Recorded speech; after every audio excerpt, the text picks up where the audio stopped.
Assalamualaikum warahmatullahi ta'ala wabarakatuh. Waalaikumsalam. Maaari bang magsitayuan muna ang lahat para sa ating panalangin? Abdul Majid, maaari mo bang pangunahan ng ating panalangin? Kalumbat ka. وقال ربكم ادعوني استجب لكم امين رب العالمين الحمد لله رب العالمين الرحمن الرحيم مالك يوم الدين اياك نعبد واياك نستعين اهدنا الصراط المستقيم صراط الذين انعمت عليهم غير المغضوب عليهم ولا الضالين امين ربنا آتنا في الدنيا حسنه وفي الآخرة حسنة وقنا عذاب النار سبحانك رب العزة عما يصفون وسلام على المرسلين والحمد لله. Alhamdulillah. Magandang umaga sa lahat. Magandang umaga po, Sir Lunet. Bago magsiupo ng lahat, maaari bang pag-ipulot muna ang mga basurahan sa inyong ilalim ng upuan? At pag-iayos na rin ang inyong mga upuan, pati ang inyong mga sarili. At pagkatapos ay pwede nang umupo.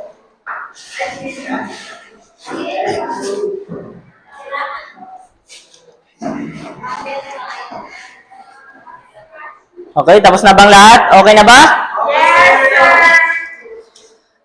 Ngayon ay magtatala muna tayo kung sino ang liban sa ating klase.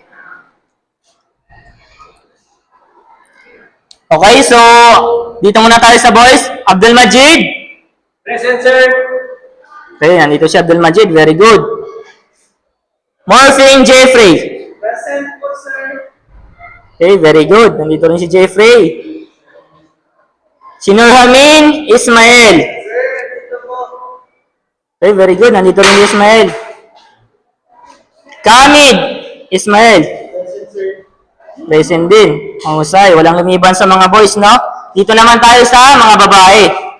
Sarah Jane Kusain. Sir, nandito po. Okay, nandito yung maingay natin, no? Si Sarah Jane. Present siya. Si Taob. Present, sir. Nandito rin si Taob. Si Jehan. Present, sir. Nandito rin si Jehan. Very good. Langgi. Nandito rin si Langgi. Okay. Zumana Akub. Absent, wala rito? Okay, si Lalaog. Okay, no? Si Zumana Akub lang yung liban sa klase natin.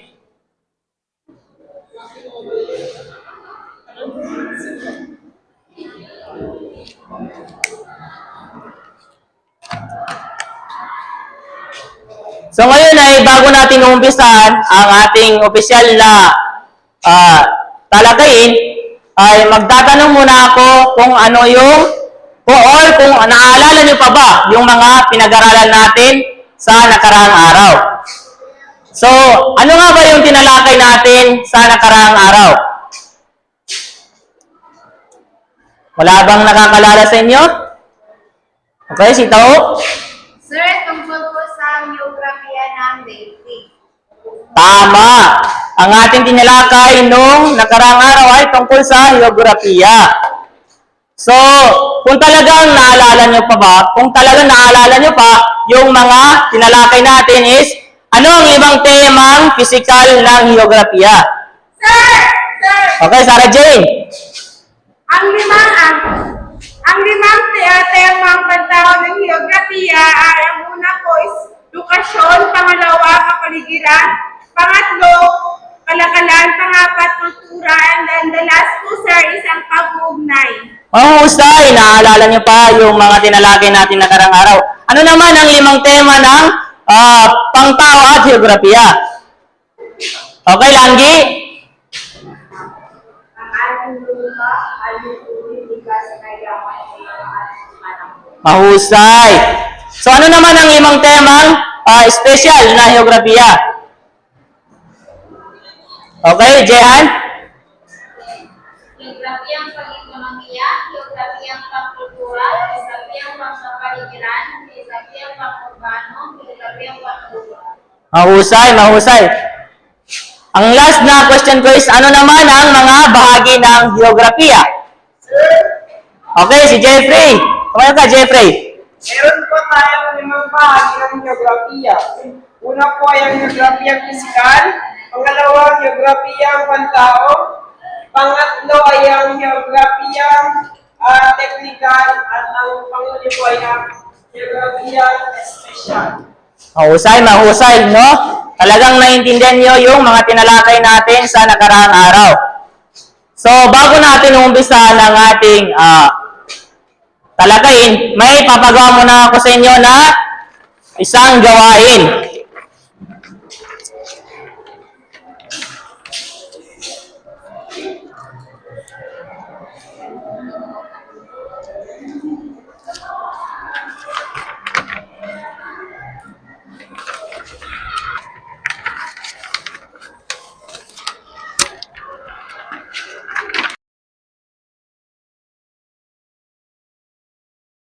Unang gawain.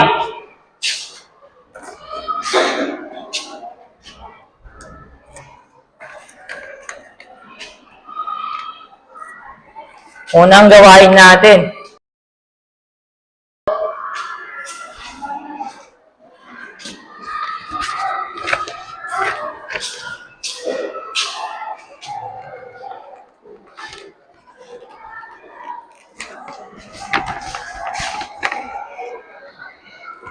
Ito ang unang gawain natin.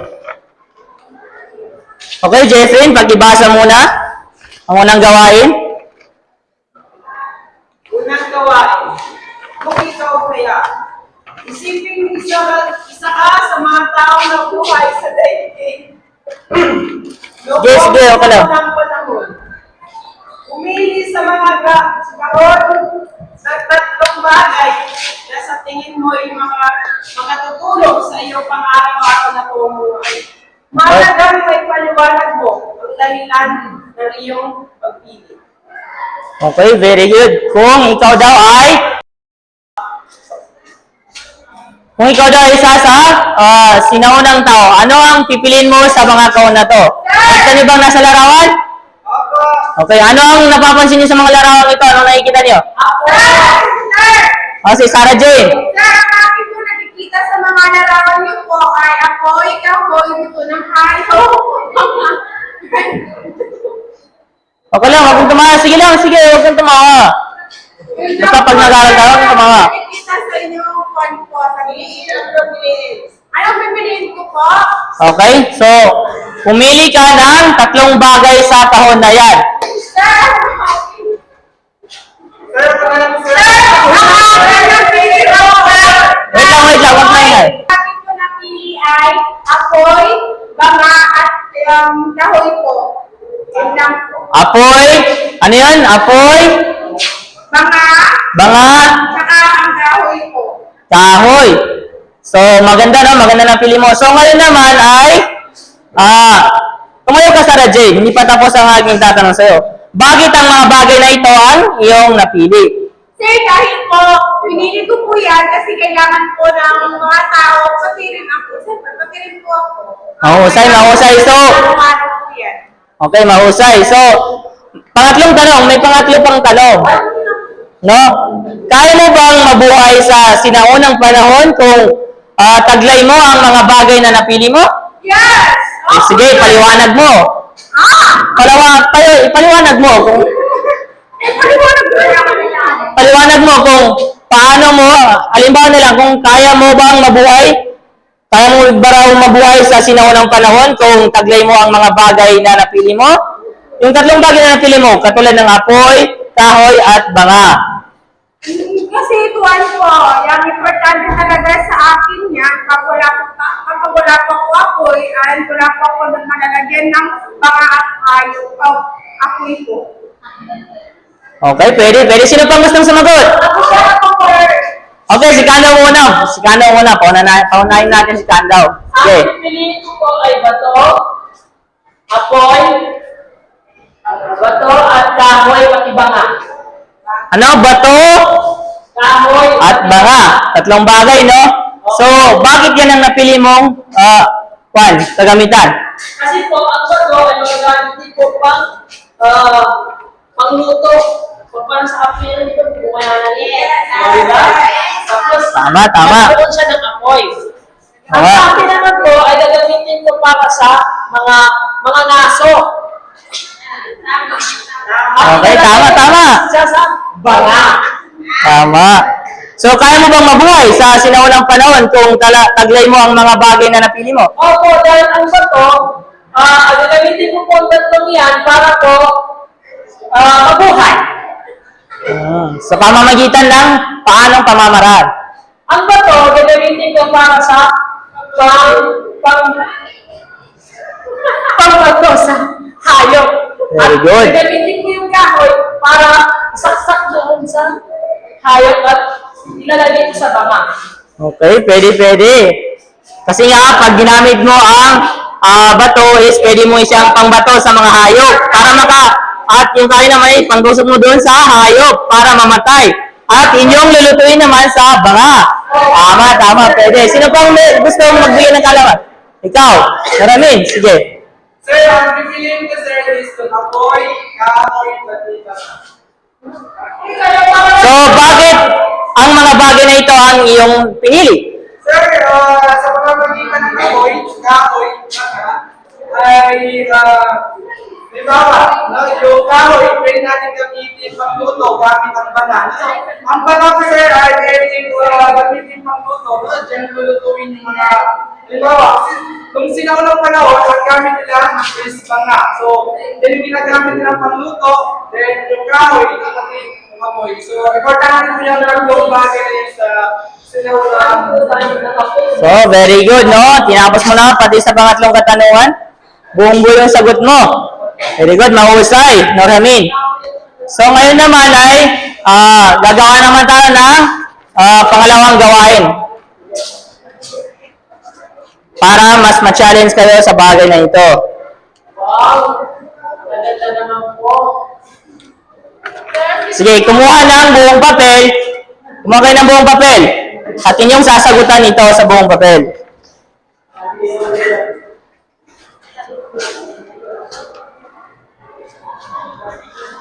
Nakakuha na ba kayo ng buong papel? Okay. So, ito ang pangalawang gawain natin. Yan. Kumuha ng buong papel at sagutan ang mga sumusunod na tanong. So, sagutan nyo sa buong papel ito. Papaano umunlad ang pamumuhay ng tao noong sinaunang panahon? So, let's start. Bibigyan ko kayo ng 5 minuto para sagutan yan.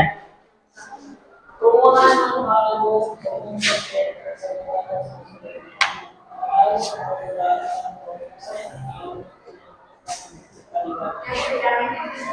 Sagutan nyo na. Bibigyan ko kayo ng 5 minuto. Basahin ko dyan sa unahan. Hindi, okay lang. Pasa nyo sa akin para malaman natin kung may mga idea ba kayo patungkol dyan. Okay. May 5 minuto kayo para sumagot. Sumagot na kayo. Wala kang ballpen? Meron ako dyan. Ito. Ito. Thank you po, sir. Ang bait niyo naman po. Welcome. Wala po niyo pa, sir. Ano yan? Sarah Jane? Sir, wala po. Sige, sumagot na kayo. Ayusin nyo, gandaan nyo. May 5 minuto kayo para sumagot. Sir, may nakulog po. Ano yung naulog? Ito. Sige, maraming salamat, Sarah Jane.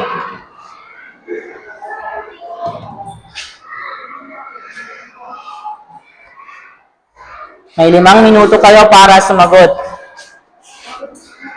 Huwag magmadali. Tapusin nyo yung mga gawain nyo ng maayos.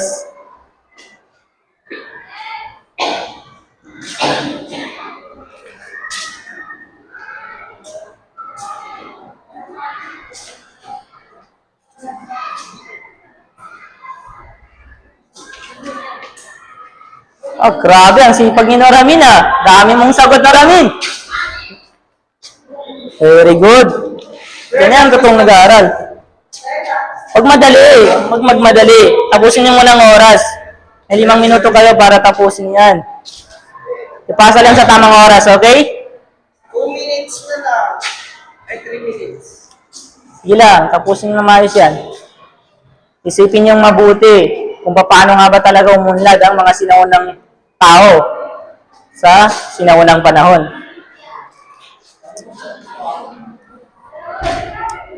Ganda, magandang sagot mo, Kandaw. Very good.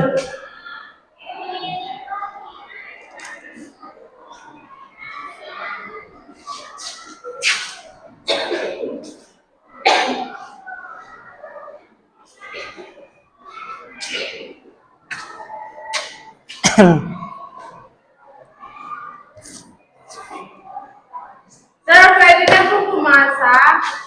Pag magmadali, Sarah Jane, binigyan ko kayo ng 5 minuto para makasagot ng maayos. So magpasa lang kayo sa tamang oras.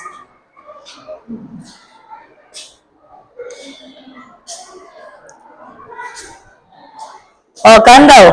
Sipag naman ni Kandaw. Very good.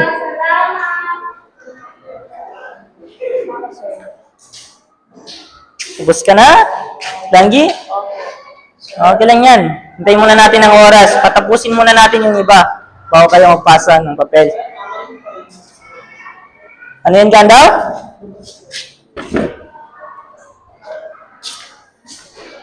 Ano yan?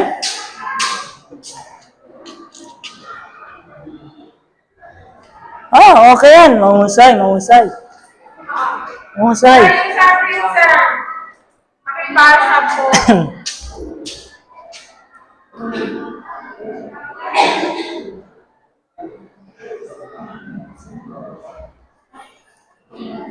Mahusay, Sarah Jane. Okay yan, okay. Sure, ito po. Ano yan?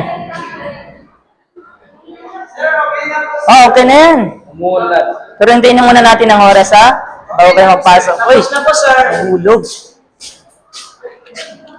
Tapos na ba kayo? O sige, ngayon ay pagkikip muna ang inyong mga papel.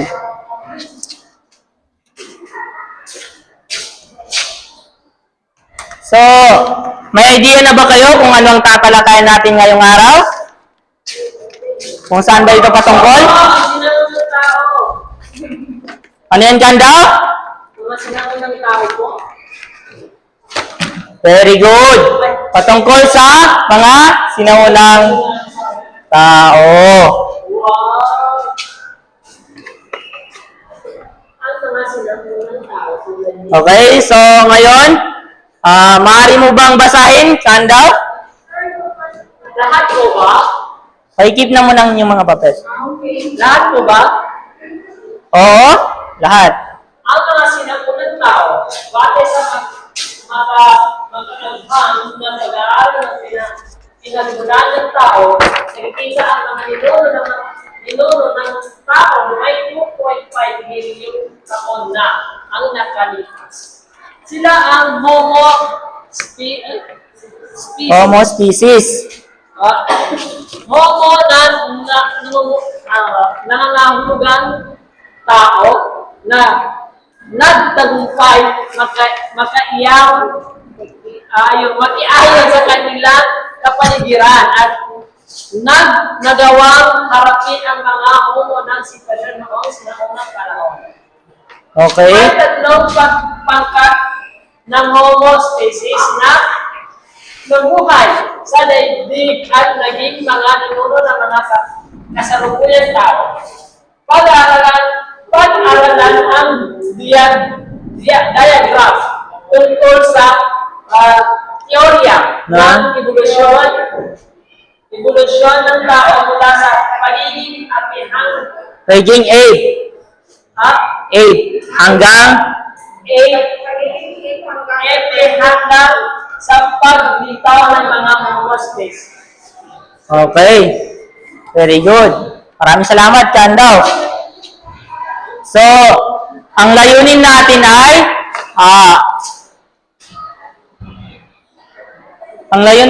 ay sa pagtatapos ng aralin, ang mga mag-aral ay inaasahan. Ang una ay pagkibasa morphing, Natutukoy ang mga impormasyon patungkol sa mga sinaunang mga tao. Okay. Nasusuri ang mga halimbawa ng mga pagkaanan sa ng mga tao at nalalaman kung paano mag-evolution ng mga tao mula sa pagiging ape hanggang sa pagkatao ng mga homo Homo sapiens. sapiens. Okay, very good. So, ngayon ay may papakita akong larawan sa inyo. Ito. So, Diyan po nanggaling ang mga tao, sir. wait lang, no? Hintayin mo natin yung pan ko. So, ano ang obserbasyon nyo sa larawang ito? Sir! Okay, Sarah Jane? Sir, ang aking na-observe ko sa iyong larawan ko ay unggoy na hanggang sa magiging tao ng unggoy. Like si... Opo. Okay, so maraming salamat. Okay, so Kamid? Based sa observation ko sa larawan na yan ay ang naalala ko ay yung teorya ni Charles Darwin na yung tao na may galing sa unggoy. Okay, very good. Maraming salamat. Tama yun, no? Yung tao ay, nakikita dyan na yung tao ay nagmula sa ape hanggang sa nag-evolution niya na naging isang tao. Sir, pwede magtanong. Ano yun, Sarah Jane? Sir, totoo ba yan na ang unggoy po is galing sa tao? So, batay sa makagam na pag-aaral ng pinagmulan ng tao ay yan ang yan ang sinasabi nila na batayan na kumbaga pinagmulan ng mga ninuno natin. So, batay lang yan sa mga scientists. Pero ano po yung totoo?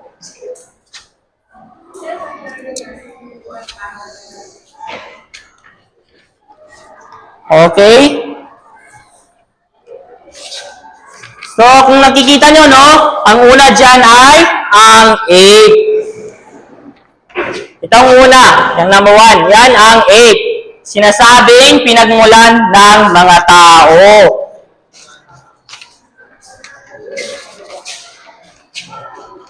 Yung pangalawa naman ay tinatawag na si chimpanzee. Chimpanzee. Palagay na pinaka-malapit na kaanak ng tao ayon sa mga siyentista. So, yung pangalawa naman ay ang tinatayang ninuno ng makabagong tao, ape na may kakayahang tumayo. So, yung Australopithecine, may kakayahan daw na tumayo. Tapos yung pang-apat naman ay ang Lucy.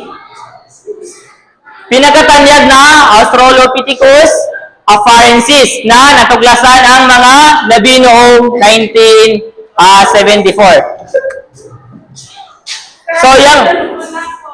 Okay, Sarah Jane?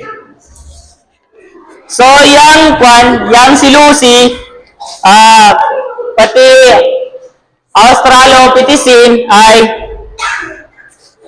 ganito ang itsura niya, no? Ibabahagi ko sa inyo ang itsura niya. Ganyan. O, tignan nyo. Mukhang tao na, no? Mukhang tao. Talagang nakakatawa yung itsura niya, no? Kasi parang tao na siya, nagmukhang tao, no? Pero unggoy pa rin yan. Kaya tawag na pag-evolution ng mga tao. Ito naman yung mukha ni Lucy. Yan. Mas nakakatawa yung tsura niya kasi namukhang tao na siya, may buhok na, may ngipin, may mga mata at maayos yung mga ngilong niya. Maliban lang sa kanyang mga labi.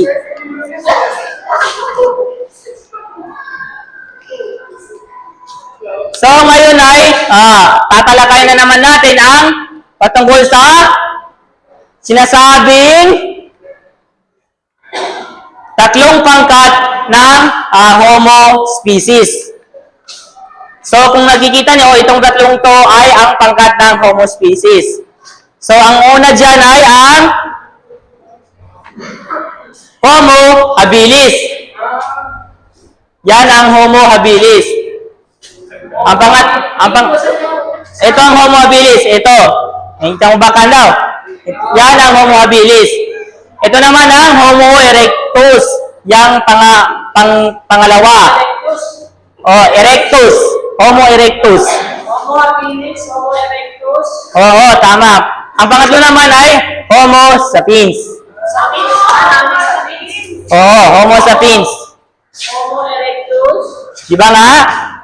Ang una ay ang ape. Tapos chimpanzee, Australopithecine, Lucy. Oo. Ito naman ay ang Homo habilis, Homo erectus, Homo sapiens.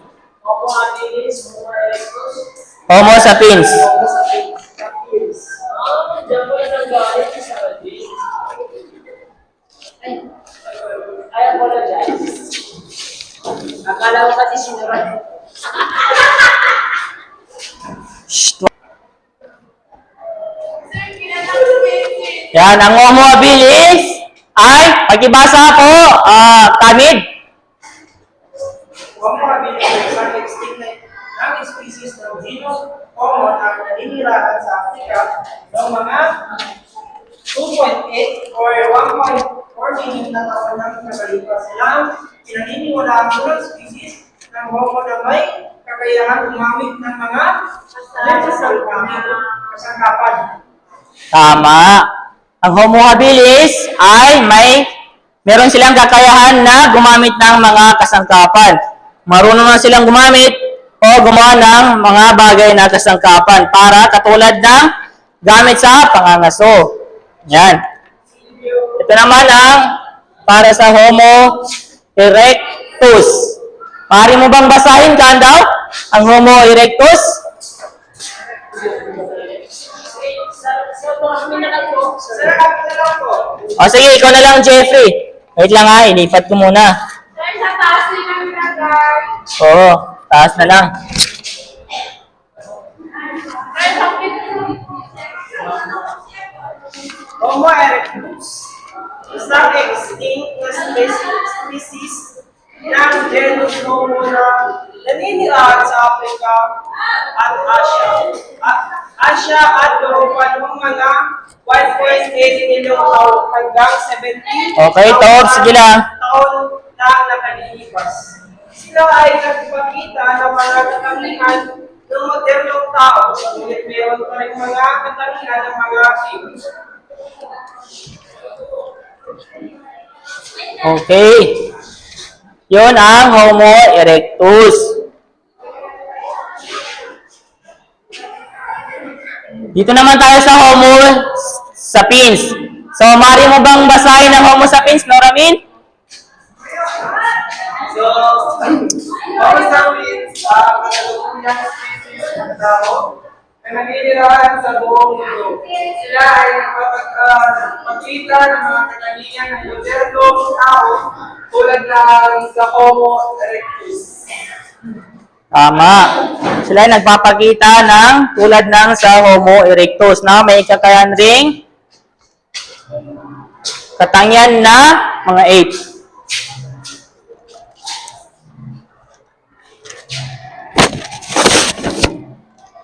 So, ngayon naman ay tatalakay natin ang patungkol sa panahong Paleolitiko. Okay. So, yan. Panahong Paleolitiko, dakong 2,500,000 to 10,000 BCE. Tinawag ding panahon ng lumang bato o Old Stone Age. Nagmula ang Paleolitiko sa mga katagang Paleos o matanda at litos o bato. So, pinakamahabang yugto sa kasaysayan ng sangkatauhan. May ugat sa pagsisimula ng paggamit ng kasangkapang bato ng mga homid.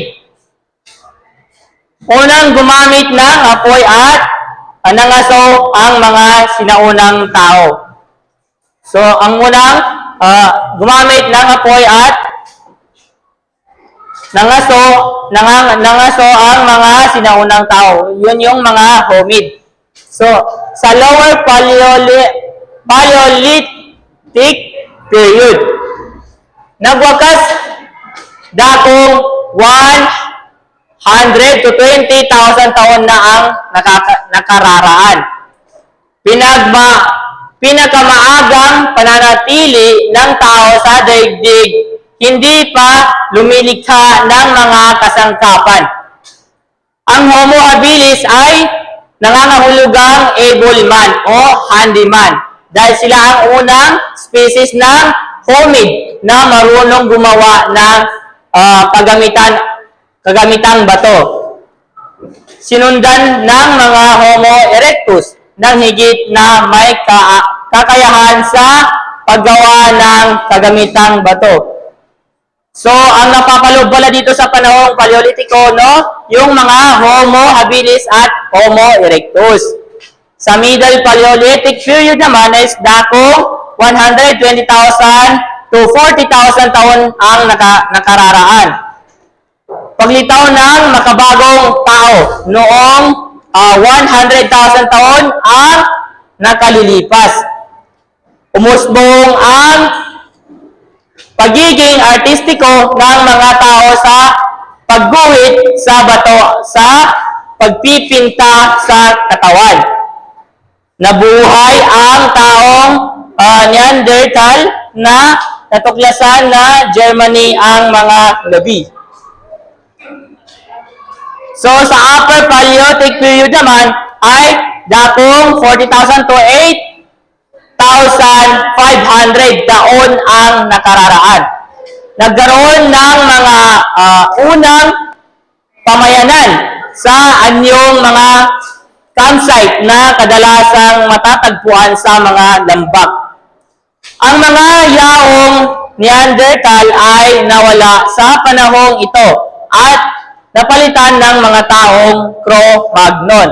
So nawala daw yung mga yaong Neanderthal at napalitan ng Cro-Magnon. Lumitaw ang mga komplikadong pagpapangkat sa lipunan.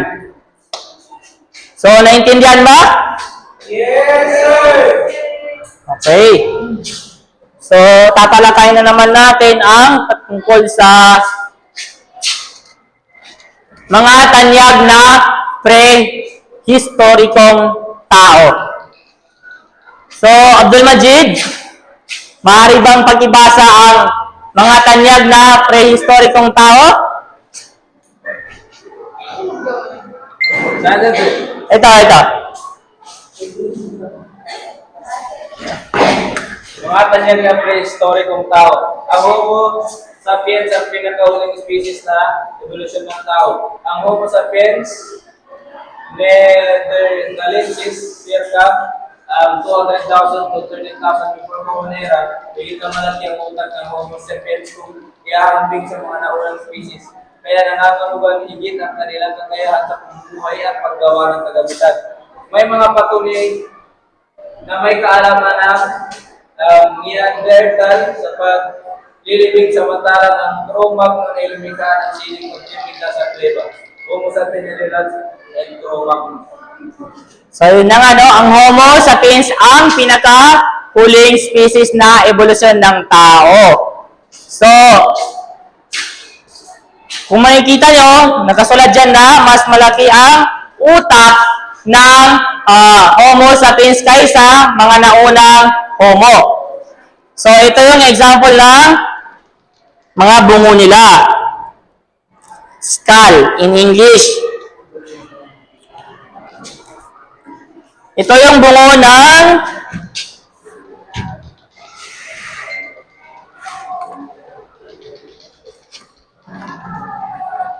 Homo sapiens. Sa Cro-Magnon naman ay ito ang itsura ng bungo nila. Yan. Nakikita niyo ba? Okay. So, lumipat na sa talakayan, no? Dito na tayo sa panahong Neolitiko. Dakong 10,000 to 4,000 BC. So, nakikita niyo ba? Okay, so Sarah Jane, maaari mo bang basahin ang panahong Neolitiko, hanggang dito lang. Ang huling bahagi ng panahong bato ay tinawag na panahong Neolitiko. Neolitiko period, ang panahon ng bagong bato or New Stone Age na hango sa mga salitang Greek na Neos o bago at Letos o bato. Okay? So, maraming salamat, Sarah Jane. So, dito naman tayo sa kilala ang panahong ito sa paggamit ng magkikinis na kasangkapan, bato. Permanenteng paninirahan sa pamayanan. Pagtatanim, paggawa ng palayok at paghahabi. Naganap sa panahong ito ang Revolusyong Neolitiko o sistematikong pagtatanim. Isa itong revolusyong agricultural na sapagkat natustusan na ang pangangailangan sa pagkain.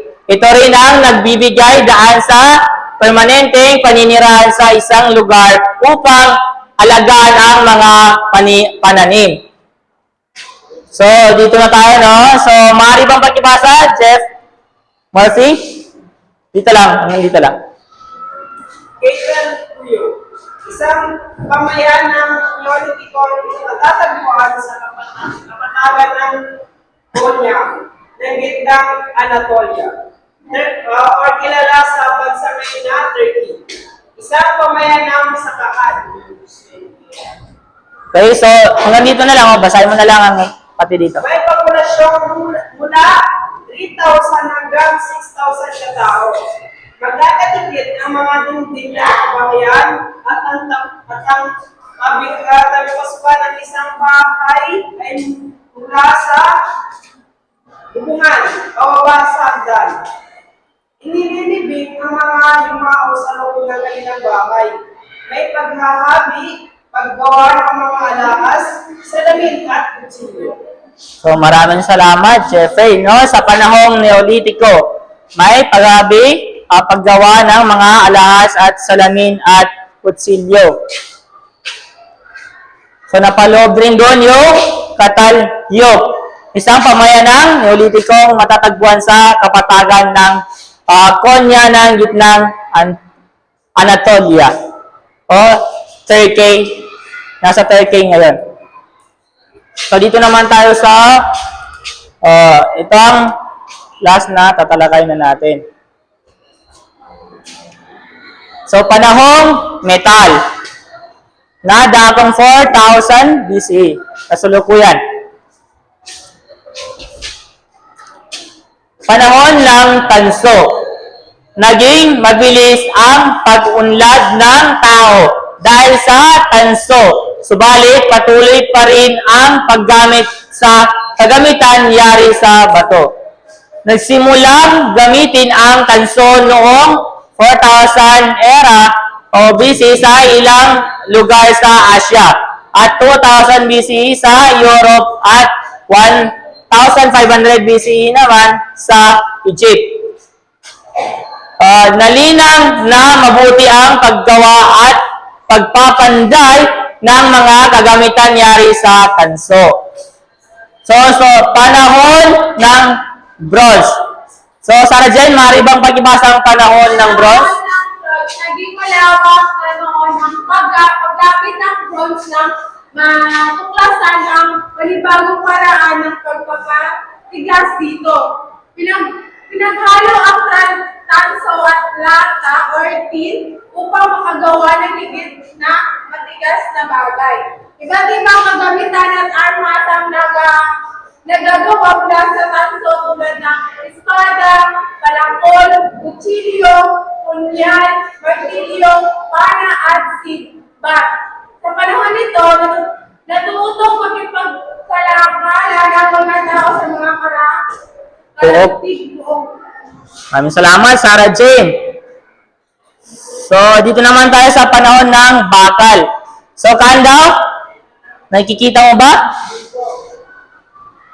Okay, so ikaw na lang, Noramin. Pakibasa na lang ang panahon ng bakal. Okay, so panahon ng bakal.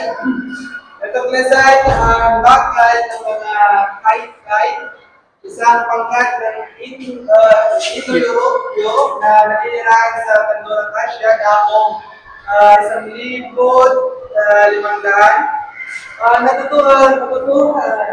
Natutukan nilang magtunaw at magpantay ng bakal. Then, matagal nilang pinanatiling lihim ang pagtutunan at pagpapantay ng bakal. And nang lumaganap ang paggamit ng bakal sa iba pang kaharian. Okay, so maraming salamat, Norhamin. So ito yung itsura ng Persian Silver Cup na nagmula sa Iranian. Sir, ano yun sa picture yung buwan? Tao ba yan? Ito ang Persian Silver Cup na nagmula sa Iranian na may guhit na tao. May larawan na tao. Yan, pati mga hayop. So, naintindihan ba? Opo, sir. Okay, so ngayon ay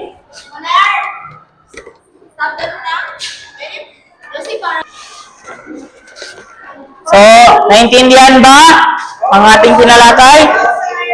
So, ngayon ay magkakaroon tayo ng activities, no? So, hahatiin nyo ang klase sa dalawang grupo. Magbibilang muna tayo, no? Ang una ay dito. Magbilang ka, pagsimula ka sa number 1 at hanggang 2 lang. Sige. 1, Okay, ikaw, Jeffrey. 2, Okay. Ikaw, Kamid. 2, Okay. Hindi, hanggang 2 lang. Okay. So, ngayon ay, dito banda ang group 1 at dito naman banda ang group 2. At mag-circle kayo. Sige, sige. Punta kayo doon. Buwan.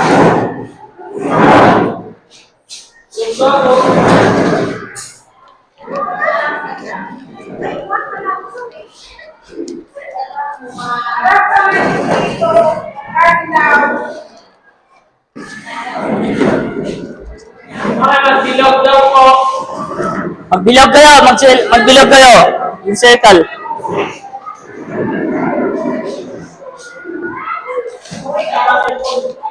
Sir, nagpili na po ba bulutan tayo?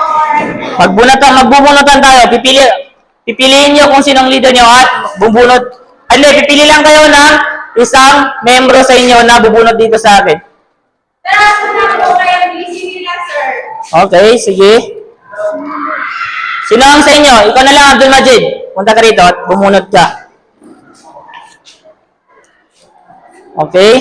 Yan. Ang gagawin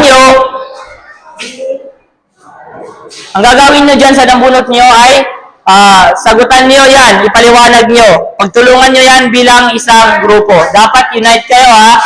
Yes, sir. Pagtulungan kayo. Bibigyan nyo kayo ng 10 minuto para sagutin yan. At babasahin nyo yan sa harapan. Babasahin ng leader nyo dito sa harapan yan sa Sir, pero may harap. ballpen. Ballpen? Opo, sir. Wala na rito yung botong. Hiniram ni Kandaw. Nandiyan po ang buwan po, sir. Hindi ko po nakuha. Hiramin mo si Sarah Jane ng ballpen. Ay, nandito rin. Yan, Sarah Jane. Anong grupo ka, Kandaw? Group 2 po, sir. Group 2 ka. Okay, sige. Very good. Magtulungan kayo. Bibigyan ko kayo ng 10 minuto.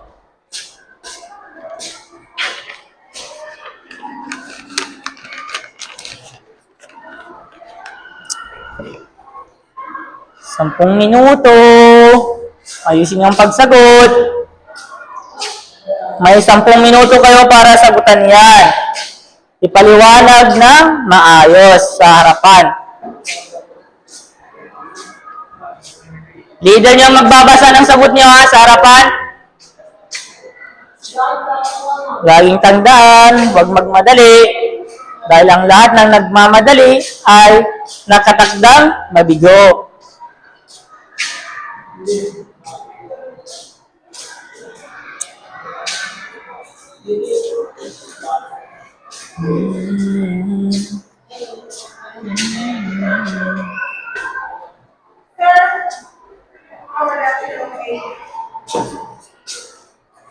May 10 minuto kayo para sagutan yan.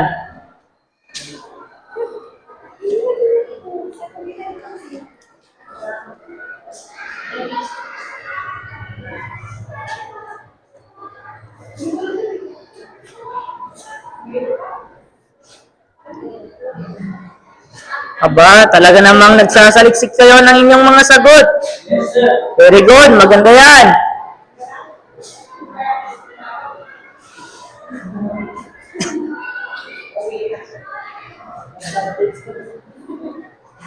Aba, talaga namang unite kayo. Very good. Yan ang maganda sa klase. Ano yan? Hindi. On idea. All ideas ba? Oo, on idea yan. Galingan nyo galingan nyo. May 10 minuto pa kayo. Pero kanina na yon. Sige po. Aba, ang ganda ng mga sagot niyo, Morphing. Tinutulungan mo talaga si Abdul Majid, no? Very good. Yan ang magandang student. Group 1 na rin. Ito tanong. Maganda rin po kanyang estudyante, sir. Pati ba ikaw, maganda ka rin dyan daw? Opo, sir. Sumagot na kayo. Ayusin niyo ang mga sagot niyo. Sir, tapos na kami. Dapat ay namin natin. Hindi, silimutin natin.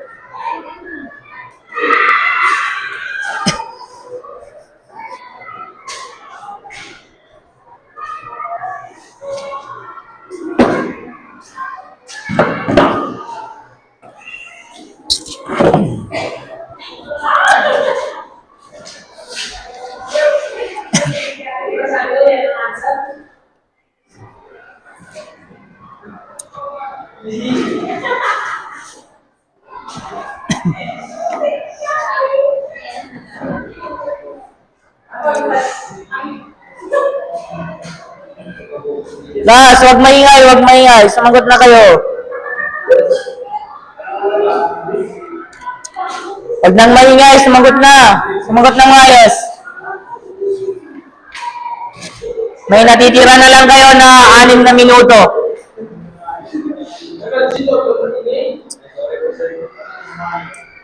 Wag maingay, wag maingay. Si Lucy. And si Lucy. Sarah Jane, wag maingay, wag maingay. Tulungan kayo sa pagsagot. Huwag niyong angkinin dahil hindi lahat tayo sa inyo. Tapos si... Yan talaga yung pinag-ayos ko.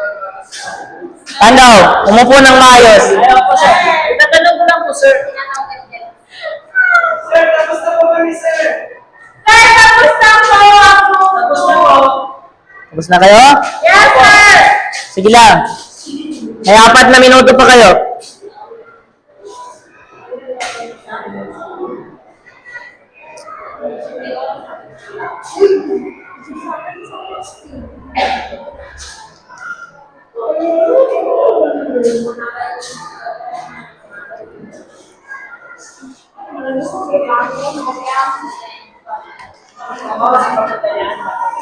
Okay, tapos na ba? Okay, sino ang napili yung magbasa na inyong mga sagot? Pumunta sa harapan. Yung sa group 1 dito. Sa group 2 naman ay dito.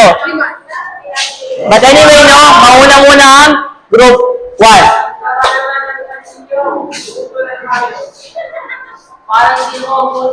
Okay, simula na po ba, sir? Oh, ano ang question ang nakuha mo? Ang nabunot mo na question po ay magbigay ng isang halimbawa na maaaring nayambag ng mga ulong species sa kasalukuyan ngayon. So, ayon po sa research namin, sir, is may sa 2, 3, 4 pong mga contribution na nanibigay nayambag ang mga ulong species. Ang number 1, sir, is ang pagunlad ng mga kasangkapan. So, nang dahil sa mga na-invento ng mga homo species, tulad ng mga bato at gawa sa kahoy, ay naging pundasyon ng mga kasangkapan sa mga kasalukuyan. Okay. Ang dalawa po ay paggamit ng apoy. So, na-invento rin ng mga species ang paggamit ng amoy baboy, para sa pagluluto, pagkilaw, pag-init at ng mga pahalaga pang pagunad sa mga lipunan. Pangatlo po ay ang pagunlad ng wika. Ang mga Homo sapiens ay nag-invento ng mga wika na naging pundasyon ng komunikasyon ng mga tao.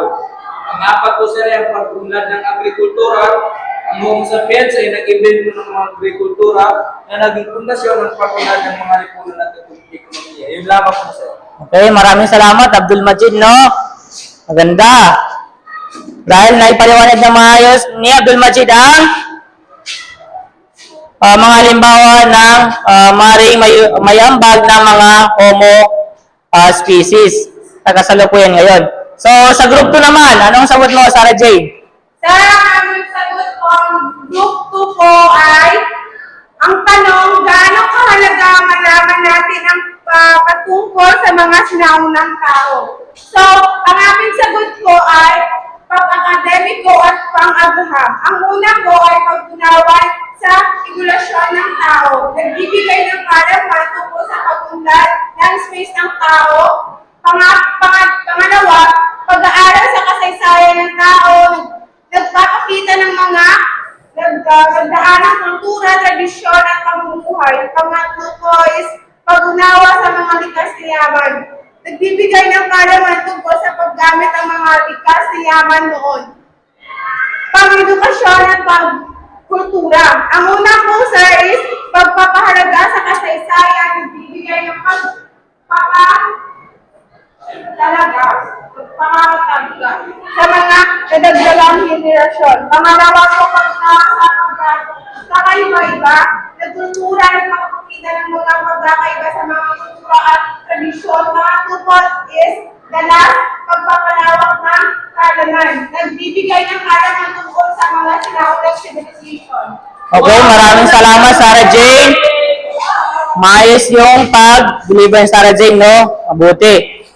Talagang naintindihan niyo yung mga tinalakay natin dahil nakasagot kayo ng maayos. Tandaan niyo pa ba? Tinalakay natin ang patungkol sa ang mga sinaunang tao. Ng mga patungkol sa tatlong pangkat ng Homo species. Pati ang panahong Paleolitiko na kung saan ay tinatawag na ito yung tinatawag na lumang bato. Tama, Sarah Jane. Ang bato. Dito naman sa panahong Neolitiko ay ang bagong bato. So, panahong metal, ang mga napapalob rito ang mga panahon ng tanso, pati panahon ng bronze, panahon ng bakal. So, ngayon, no, may bibigyan na naman akong pagtataya ng aralin. Okay, so kumuha kayo ng buong papel at sagutin nito sa buong papel. Magbibigay ako ng 2 minuto para dito.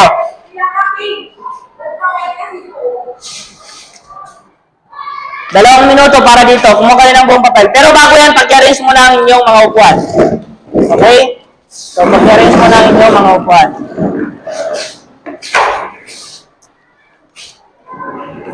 So, nakakuha na ba kayo ng buong papel? Okay. Sagutan niyo yan sa buong papel.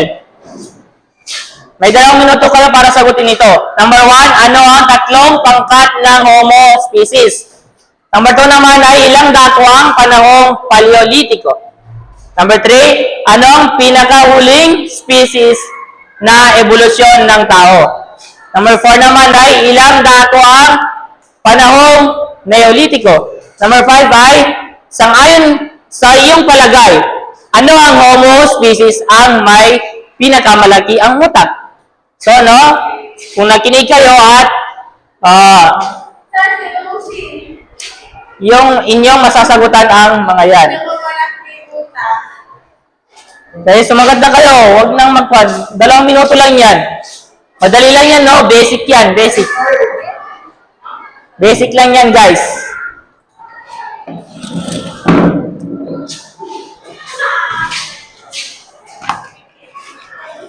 Sumagot na kayo.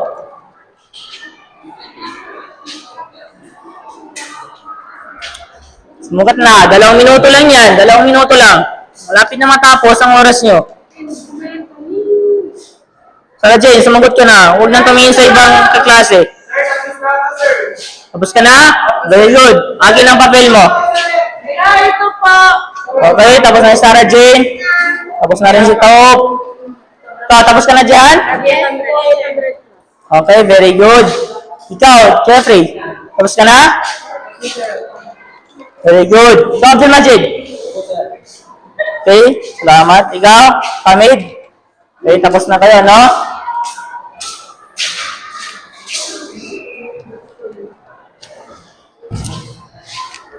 So, ngayon ay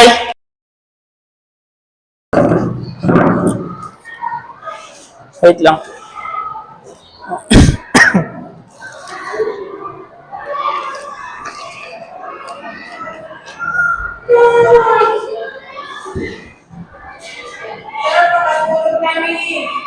Wait lang, i-check ko muna ang inyong mga papel.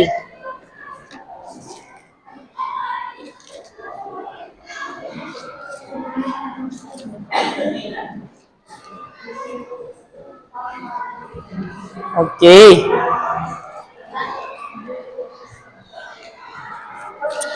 Sarah Jane, maaari ko bang kunin ang aking ballpen? Kanina? Bigay ko na sa kanya. Kasi, pahiram na lang ng ballpen. Salamat. Asing.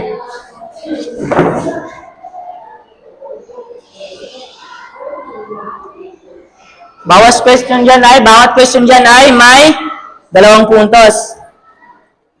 Tama.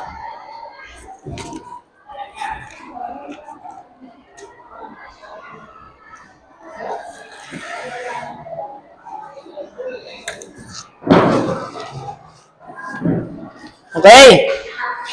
So mahusay, no? Lahat kayo ay nakakuha ng perfect na sagot. Very good, mga mahusay. Bawat isa sa inyo ay nakakuha ng perfect na sagot. Okay? Thank you, Yan. sir. So, okay pa ba kayo? Yes, sir! Okay? Pag-shake ang inyong mga kamay. Shake your hands. Ganito, para hindi yan talking sa klase. Yan. Very good.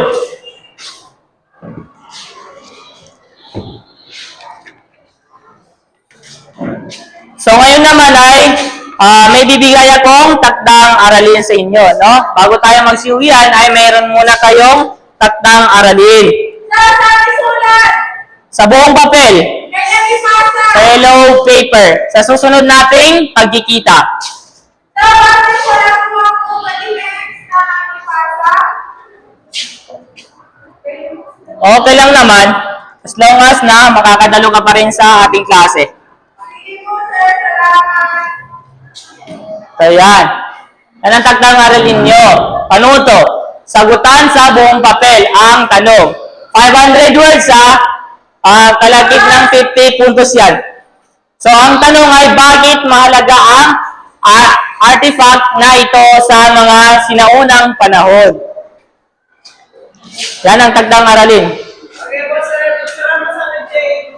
Sulat ko lang, sir. Tapos sir ko lang sa DC20 po. Okay lang. Para naman makita ng mga wala rito. Tulad nila, Zomana ako, wala sila rito, no? Sige, sir. Salamat. Okay, nakuha ba ang takdang aralin? Okay, ngayon ay magsitayuan muna ang lahat para sa ating pagpapaalam.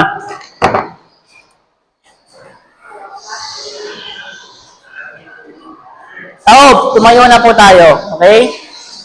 So, paalam sa lahat.